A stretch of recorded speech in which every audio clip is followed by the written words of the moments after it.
اللهم صل وسلم وبارك على سيدنا محمد وعلى اله وصحبه اجمعين. يا صباح الفل، يا صباح الورد، يا صباح الياسمين، صباحكم مليان خير ورضا وامل وتفاؤل واطمئنان وراحه بال. ازيكم يا حبايبي؟ عاملين ايه؟ وحشتوني من امبارح للنهارده. يا رب تكونوا بخير وفي خير دايما.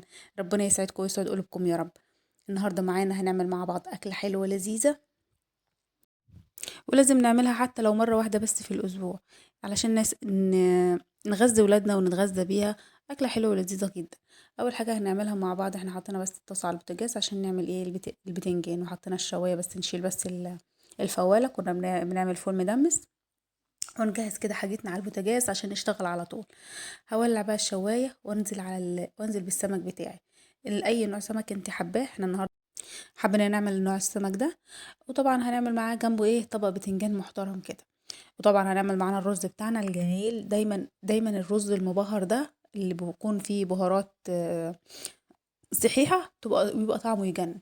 بعد ما حطيت السمك كده، هسيبه بقى يتشوي كده على مهله. طبعا بيستوي بيبقى حلو خالص على البوتاجاز. لو انت عندك فرن بيشوي السمك، هيبقى برضو حلو.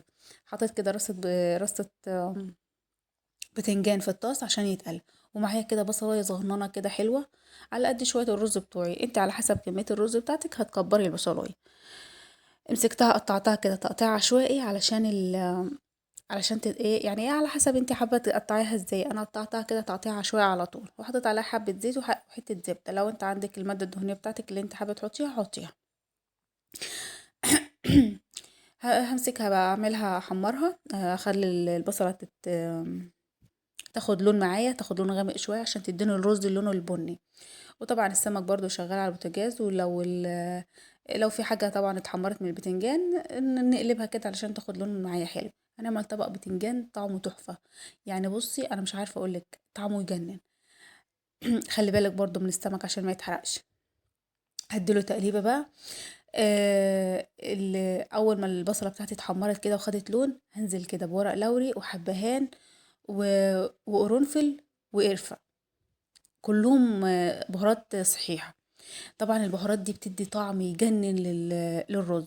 جربيها، طعمها تحفة. وهنزل كده بطماطمايه مبشورة، واسيبها بقى تتسبك معايا لحد ما اشيل البتنجان اللي اتحمر واحط مكانه. انا بقى ايه، كان فايضة عندي كام حتة كوسة كده من المحشي.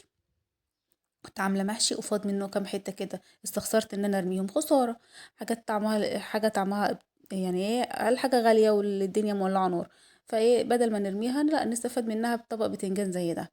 حطيت بقى الملح وشوية كمون على الرز، وحطيت له المية بتاعته، او هحط له المية بتاعته. حطيت المية، هسيبها تغلي لحد ما اغسل الرز بتاعي وايه، واشوف بقية الحاجات بتاعتي. طبعا انا هحط كمان كام قرن فلفل كده حراقين كده يتحطوا، ناكلهم كده مع السمك. اول ما المية بتاعتي غليت، نزلت بالرز، ظبطته كده وظبطت المية بتاعته، وغطيت عليه يسيبه يستوي بقى ايه لحد ما البتنجان بتاعي يتقلى والسمك بتاعي كمان يتشوى. هو تقريبا كده السمك بتاعي خلاص قرب تتشوى خلاص. هنشيله بقى من على الشواية.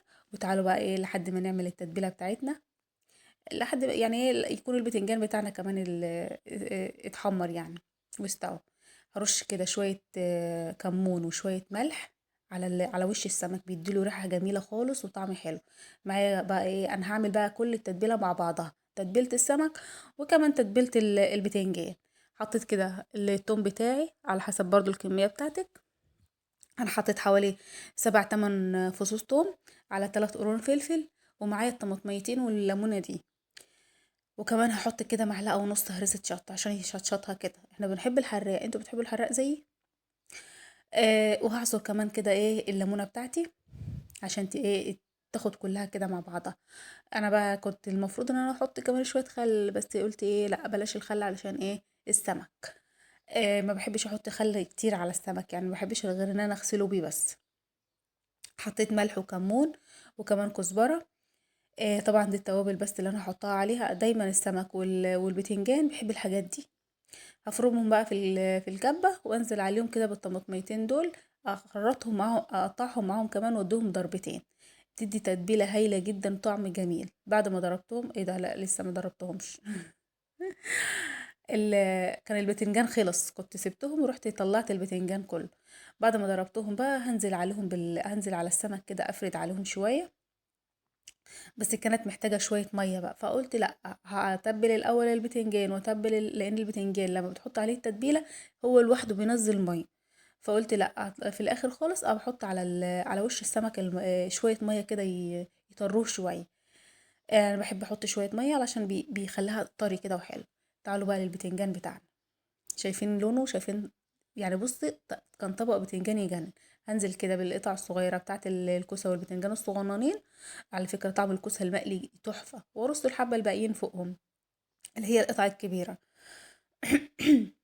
علشان ايه الكوسة بتبقى طعمها حلو خالص في الآلية، ولو عملتيها كده مع طبق بتاع ده صينية مسقعة تديها طعم حلو.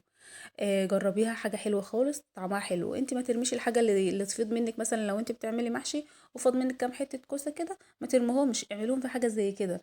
او مثلا تقطعيهم وتعملي فيهم طبق اومليت بالخضار، طعمه يبقى يجنن كمان. هحط بقى التتبيلة كلها عليها بعد كده، وانزل كمان بالقرن الفلفل زي ما انتوا شايفين كده، حاجة ايه، فاخر على الاخر. احط عليهم كمان شوية تتبيلة هما كمان، اشرف بقى الكبة.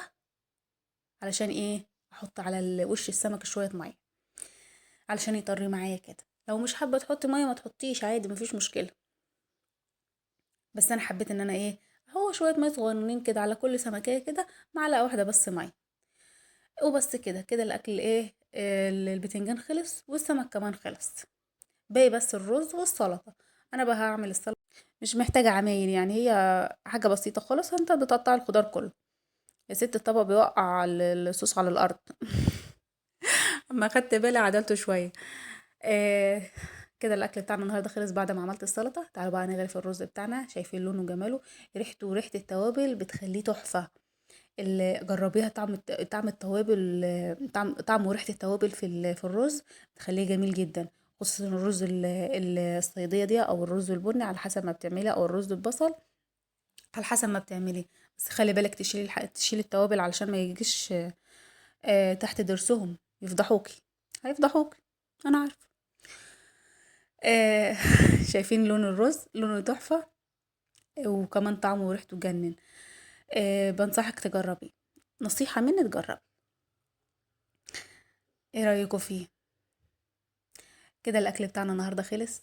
يا رب الفيديو يكون عجبكم. لو الفيديو عجبكم متنسوش اللايك والشير والسبسكرايب. شايفين السمك وجماله، طبق السلطه والوانه، طبق البتنجان وريحته وطعمه اللي يجنن، وكمان طبق الرز. يا سلام يا سلام. يلا بقى اشوفكم في فيديو جديد. باي.